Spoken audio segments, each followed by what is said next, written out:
So I wrote a letter to the governor, to account for the money he had been collecting.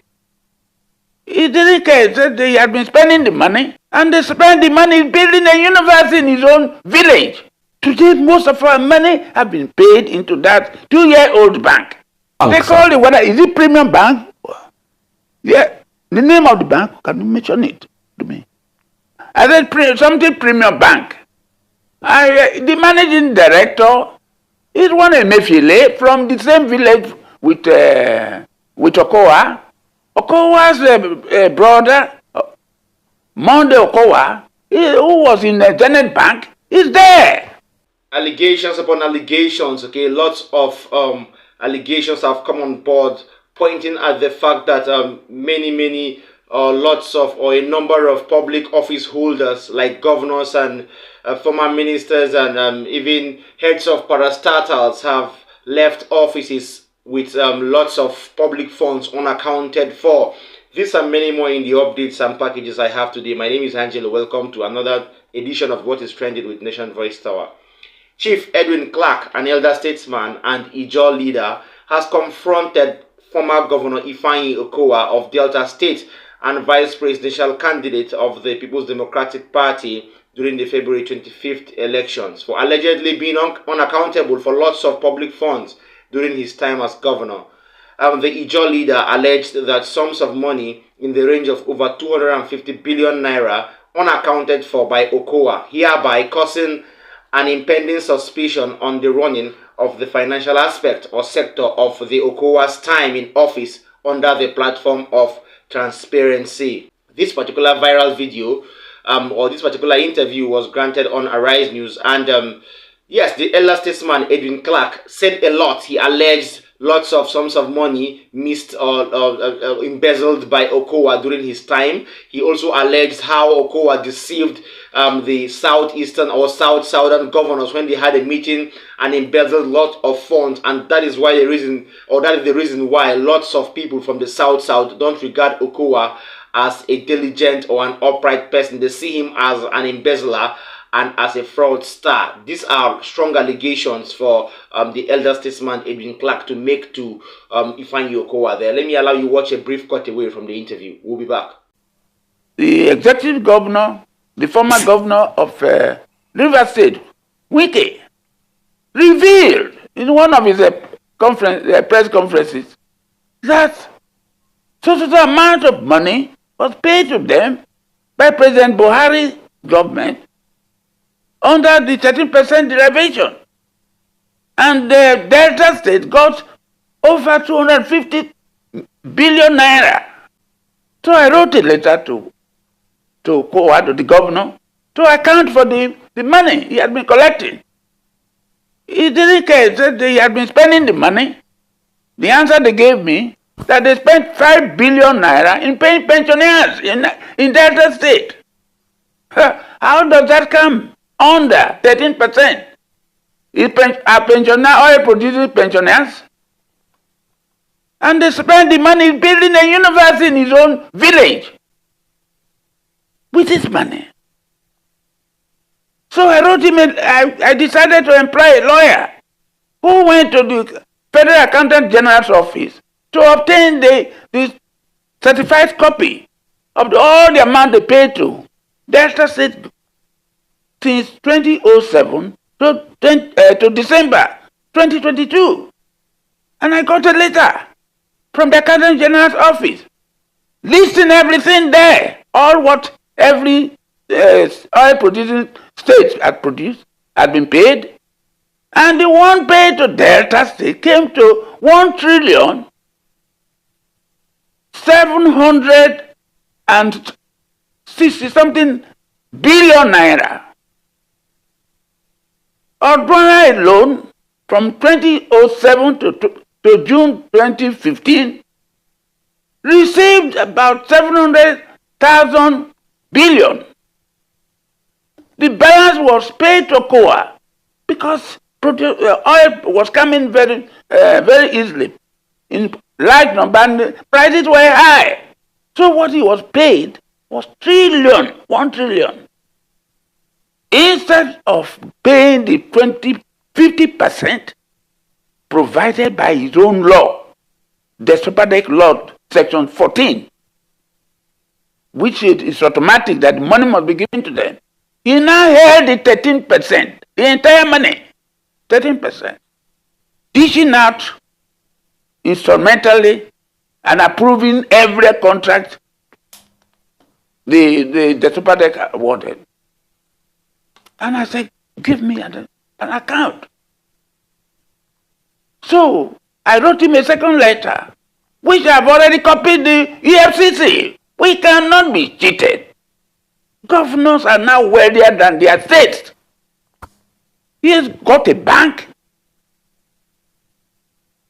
Today, most of our money have been paid into that 2-year-old bank. They call it, whether is it Premium Bank? Yeah, the name of the bank, can you mention it to me? I said something Premium Bank. The managing director is one Emefiele from the same village with Okowa. Okowa's brother, Monday Okowa, who was in the Zenith Bank, is there. He has gone transferred there. And this man had 13 companies. I mentioned them to him. Tell me, you have been paying the 13% into this account, 13 of them. Let him deny them. We've got the list of the banks. I've written to him. What are these companies? Private companies. So, Kowa has embezzled our money. It's not even accounted for in his annual budget. No, I've told you, listen, I've told you, we didn't, why is it that when he wanted a loan of 150 billion naira from a number of banks, of which Zenith Bank was to be the leader, he later changed it that his bank, this Premium Bank, should lead. Zenith Bank withdrew. Okay. Find out. No. Let me tell you why the whole of Nigeria, southern Nigeria, regard Okowa as a traitor. Let me tell you, it's a betrayal. Okowa invited, volunteered to host a meeting of the 17 governors of the South. He provided accommodation for every one of them. He provided the secretary. I know the person who was the secretary of the government at the time. They were there. They drafted the communique, supervised by him, and given to the Kurudu to read, the governor of Ondo State. He read it. Then they all went to Lagos to confirm it. They went to Enugu to confirm it, not knowing that the same Okowa was spending our money to Atiku. I asked him the question in my letter, answer it. The delegates to the... That's quite funny because I'm shocked that Okowa, who we thought has been on the clean slate all the while, hence his emergence as the vice presidential candidate under Atiku Abubakar from the People's Democratic Party. But it is now vivid that Okowa has been spending billions as alleged by Edwin Clark, an elder statesman who has been into politics for a very, very long while now. So for him to fall out and to bring out lots of allegations, okay, or to stage lots of allegations pointing at the fact that Okowa was sort of not trustworthy during his time as governor, these things are worthy of investigation. But I hope the Anti-Graft Commission, the financial institutions would take their time and look into these records and see how Okowa will be indicted if found guilty, because such amounts of money, if injected into the budget of the country, federal government to be very, very precise, it will go a long way in helping up the economy, especially the fuel subsidy ongoing. That is just the fact about it.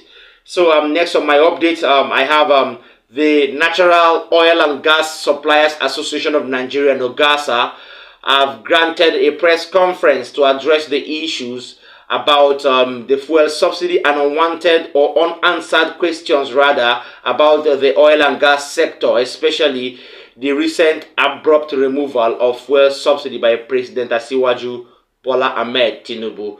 Now, Grasa, via their spokesperson, reiterated that they are not against the removal of fuel subsidy in any way, but they feel that there are more conventional ways to deal with the issues of subsidy, not abruptly taking it off and not being considerate of what hardship Nigerians are going to experience, as well as oil marketers, oil wholesalers, and even shareholders in the oil sector alike. Now, this spokesperson reiterated lots of problems that are accrued to the abrupt removal of fuel subsidy, and they also staged some demands that they made to the federal government, which I will give you after you watch this video. I'll be back shortly. More analysis when we come back. The pest fund is there. Everybody knows that the downstream sector controller knows how much they are owing. I wouldn't know. I can't give you a figure now, but they know it. On the products, whether it will be different or you are going to sell, we're talking about 3 months. Let's be fair to each other. We didn't pay a week before that day that would have said. We're talking about 3 months. Interest. How do you recover the interest? You want them to die because they are doing oil business? If we don't bring that product to the station, what do you do? If you kill the native doctor, when they do medicine for you, what about your enemy? You never finish. Okay, sir. Not just anyhow. For example, I want to make it clear, the subsidy removal, Nugasa support the subsidy removal. We're in support of it, 100%. But you know, everybody's talking about removing subsidy removal, but they don't talk about the problem behind the subsidy removal. It's good to be removed, but there are things that people don't know. For example, marketers, some of them doesn't have this money to pay differentials. Because when the Mr. President announced the removal of subsidy, in less than hours, the price changed. And that affected a lot of marketers. We're talking about millions. For example, one tanker before, say like 45,000 liters, you're talking about 7 million naira, whatever. In less than hours, becomes 20-something million naira. Where is the money? It's not there. As we speak, marketers are rioting now in Port Harcourt, Warri. There's crisis there. They are not happy. Where are they going to get this money? From the bank. Bank is giving loan at 30%. So where is this money coming from? That's another problem that nobody's talking about. Removing subsidy, they didn't consider some of these problems. At the same time, we have PEF. Before now, you have this PEF, but there in the government. And the marketers are paying it, but the money is there. They are not paying the transporters, they are not paying the marketers their money. Now that thing has happened. No money. Where do we get money? So therefore, we'll use this opportunity to appeal to government. Please, pay marketers their PEF claim so that we'll continue doing business. Otherwise, if it's not paid, I don't think we'll get fuel to sell. Subsidy or no subsidy, it's important to Nigerians to know that marketers doesn't have this money to pay. Even though we support, we have no choice. We support. So they need to pay this PEF. Very, very important. Again, the issue of roads is another big problem we're facing. You will agree with me, last year, I talked about this road. Today, go there. I didn't say they are not trying. Government is trying. There's no problem about that. But today, some of these roads are bad. So bad that our trucks were losing products. So if you remove subsidy, use that money to fix the road. It's important. Not just remove subsidy. Make it easy for us again to do this business. Pay the PEF, fix the road. And again, the issue of interest in the bank. We're talking about 30%, 28% to borrow money from the bank. So who are we working for? We're working for the banks. The marketers are working for the banks. Where are they going to get 30 million naira to pay? Differential to an NNPC. Alright, welcome back. If you're just joining us, this is Still Nation Varistawa, your most preferred YouTube channel. I'll urge our viewers, both incoming and already existing, to please tap the subscribe button, and also don't forget to tap the notification bell so you could get updates anytime we drop new content. I assure you, when you tap that notification bell, you're going to be the first to receive my updates anytime YouTube brings them on. Okay, and the truth is, please don't forget to share this video to people in Nigeria and people outside Nigeria, and don't forget to also drop a comment for us in the comment section if you feel any different from what we're doing here. Even if you have your own similar sort of suggestion, you could also drop it in the comment section. Okay, then finally, I would urge all of us to watch till the end. That is the best thing to do for our content, because we stay and keep you glued till the end. Okay, now truth is, Nogasa, in their own wisdom, have named lots of demands that they would love to be met by the federal government. First among which is the enumerated. First of which is the prompt payment of funds owed to oil marketers over time. This is what they are asking the government to do quickly, and then the provision of good road networks that will also enhance a sort of free flow of tankers and other oil lorries to enhance a movement and a quick distribution of oil and gas in places where they are not found, or places where they can't be sold immediately after production. And then finally, issue of the bank interest, like outrageous bank interest on loans given to oil marketers and oil shareholders respectively. These are the demands made by the National Oil and Gas Supplier Association of Nigeria, NOGASA. Alright, yes, I have in a viral video, an old video though, where Senator Rochas Okorocha was seen throwing a jab at the former Senate President Ahmad Lawan this week though, during his last days in office, as well as another viral video that has Dino Melaya addressing Senator Godswill Akpabio during his appointment as minister heading the NDDC. This came after Akpabio was announced as the winner of the Senate president after the internal election held by the House of Senate. Okay, now lots of reactions have trailed the two viral videos, and Nigerians and netizens alike couldn't stop at nothing to throw funny comments at the lawmakers for such an expensive joke. I am bringing this particular shot or cut away this video because I felt that it has garnered lots of reactions online within the past 48 hours. And then I felt our own viewers at Nation Voice Tower need to share rather on this particular video, and see few expensive jokes that have been cracked by lawmakers during their time at the Senate House. Because yes, I know, in as much as they are there to make laws, but sometimes or most times they crack themselves up by themselves. Okay, we've seen Femi Bojagbeamila have an issue with Honorable Wase, or Senator Wase, let me say, his assistant or his vice. And then we've also seen lots of drama in the House of Representatives and in the House of Senate. Let me allow you watch this short clip from these senators, Senator Rochas Okorocha and Dino Melaye then. You return to the Senate as a senator will open another chapter of great discussion in our political book.